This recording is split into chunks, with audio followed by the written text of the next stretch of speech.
يعني دائما بسأل حالي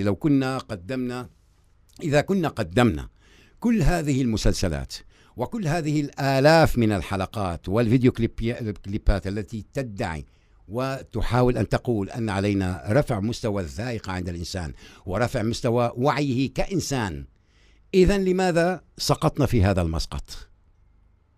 الفنون والآداب ترفع من سوية وعي البشر، فتتجنب هذه الشعوب الحفر أمامها في المستقبل.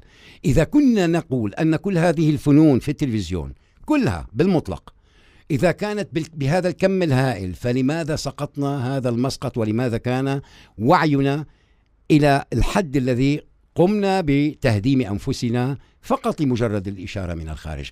بمعنى آخر، هل هي حقيقة فنون رافعة لوعي الإنسان تتحدث عن مشاكل الإنسان فردا وجماعة، شعوبا ودولا وحكومات؟